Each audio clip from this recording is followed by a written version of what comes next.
Melt in mouth soft और बिल्कुल नई फ्यूजन रेसिपी लेकर आई हूँ महाराष्ट्र की विंटर स्पेशल पूरन पोली।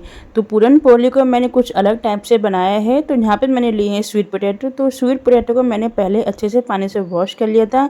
इनको मैं बॉईल ना करके घी में बेक करूँगी। तो उसके लिए हमें क्या करना है, कुकर में 2 चम्मच घी लेना है।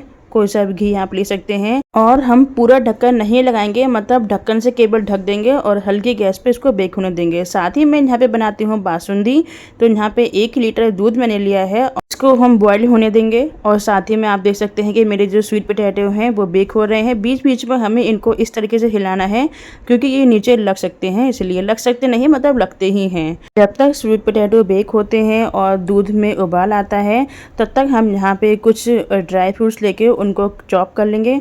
तो आपके पास में जो भी अवेलेबल हो उनको आप लीजिए और उसको आप कट कर लीजिए। तो यहाँ पे जो मेरा दूध है वो अच्छे से बॉईल हो गया है। मेरा जो दूध का पैन है वो पूरा फुल है, लेकिन फिर भी दूध नहीं निकल रहा है। उसका यही ट्रिक है, कोई भी 1 बड़ी चम्मच उसके अंदर डाल दीजिए, दूध बिल्कुल बाहर नहीं आएगा और अच्छे से बॉईल होता रहेगा। थोड़ा सा हम लेंगे सैफरन मतलब केसर, और साथ में हम डाल देंगे चॉप की हुई जो हमारे ड्राई फ्रूट्स थे वो। और अब हम इसको चलाते रहेंगे। हमें ये ध्यान देना है कि दूध में मलाई नहीं आने देनी है। मतलब अब हम काम तो इतने सारे करते हैं तो मलाई थोड़ी बहुत तो आ ही जाती है, बट कोशिश करना है कि मलाई नहीं आए। इसके लिए हमें क्या करना है, बीच बीच में चलाते रहना है। तो यहाँ पे मैंने लिया है कुछ इलायची, मतलब 4 से 5 इलायची लिया है, क्योंकि पूरन पोली में इलायची के फ्लेवर बहुत अच्छा लगता है। तो हमें क्या करना है, इलायची के जो अंदर के दाने होते हैं उनको निकाल लेना है और अच्छे से उनको कूट के पाउडर बना लेना है। जब तक यहाँ पे मेरे स्वीट पोटैटो भी बेक हो गए हैं, कैसे पता चलेगा कि अच्छे से सॉफ्ट हो गए हैं, तो यहाँ पे आप चाकू डालिए, अगर ईजिली जाता है तो मतलब अच्छे से सॉफ्ट हो गए हैं। इस तरीके से बनाते हैं तो फ्लेवर बहुत अच्छे से आता है। तो यहाँ पे मैंने स्वीट पोटैटो को अच्छे से छील लिया है और पीसेस में कट कर लिया है। एक बोल में हम उनको ट्रांसफ़र कर लेंगे चाकू से, और छोटे छोटे पीसेस कर लेंगे। और अगर ज़रूरत पड़ी तो हम मैशर से उसको अच्छे से मैश कर लेंगे। मैश करने के बाद में यहाँ पे मैंने लिया है, मतलब मैंने 2 मीडियम साइज़ के स्वीट पोटैटो लिए थे। उसके लिए यहाँ पे मैं ले रही हूँ हाफ कप जैगरी का पाउडर। और अब हम चलते हैं नेक्स्ट प्रोसेस पर। तो यहाँ पे कढ़ाई में हम डालेंगे 1 से 2 चम्मच पानी और जो जैगरी का पाउडर है वो डाल देंगे। इससे क्या होगा, जो हमारी जैगरी है ना वो अच्छे से मेल्ट होगी, और साथ साथ में जो हमारी बासुंदी है उसको भी हम चलाते रहेंगे। तो यहाँ पे जब आप देखेंगे कि इस तरीके से बबल्स आ गए हैं जैगरी में, तो जो हमारा स्वीट पोटैटो थे उनको हम ट्रांसफ़र कर लेंगे और हम अच्छे से उनको आपस में मिक्स कर लेंगे। तो यहाँ पे जो भी प्रोसेस था वो सारा मैंने लो मीडियम फ्लेम पर ही किया है। मतलब जो जैगरी जब हमने मेल्ट की थी वो तो बिल्कुल ही लो किया था, उसके बाद में आप उसको मीडियम फ्लेम कर सकते हैं। थोड़ा सा इलायची का पाउडर जो हमने अभी बनाया था वो डाल देंगे और इस तरीके से मैशर से अच्छे से मैश कर लेंगे, जिससे कि जो जैगरी है और जो पोटैटोज़ है वो अच्छे से आपस में मिक्स हो जाएँ, और उनको ठंडा होने के लिए एक अलग प्लेट में ट्रांसफ़र कर लेंगे। इस तरीके से फैला देंगे तो जल्दी से ठंडे हो जाएंगे। चलते हैं नेक्स्ट प्रोसेस पे। तो यहाँ पे हम लेंगे आटा। ये तो मैंने यहाँ पे गेहूं का आटा लिया है।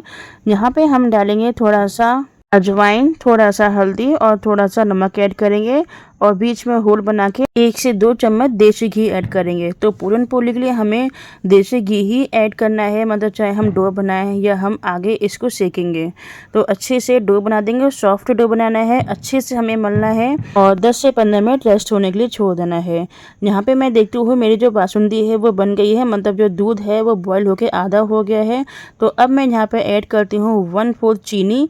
चीनी आप अपने टेस्ट के अनुसार कम बढ़ कर सकते हैं। जब तक स्टफिंग है वो भी ठंडी हो गई है, तो हम इस तरीके से बॉल्स बना के रेडी कर लेंगे।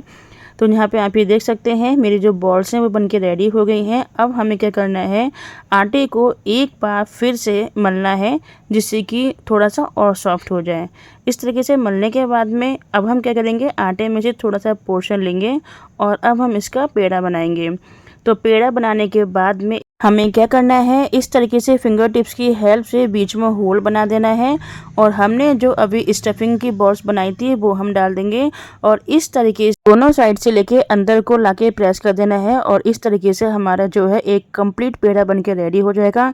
इसी तरीके से हमें बाकी के आटे के भी पेड़े बना के रख देने हैं, तो थोड़ा काम इजी हो जाता है।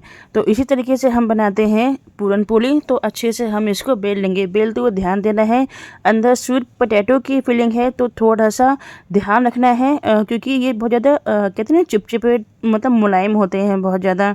अगर आप तेज़ बेलन मारेंगे तो ये फट जाएंगे बीच में से, इसलिए अच्छे से हमें इसको बेलना है। पूरन पोली थोड़ी सी बड़ी साइज़ में होती है, तो जितना बड़ा आप बना पाएँ उतना बड़ा आप बनाएं।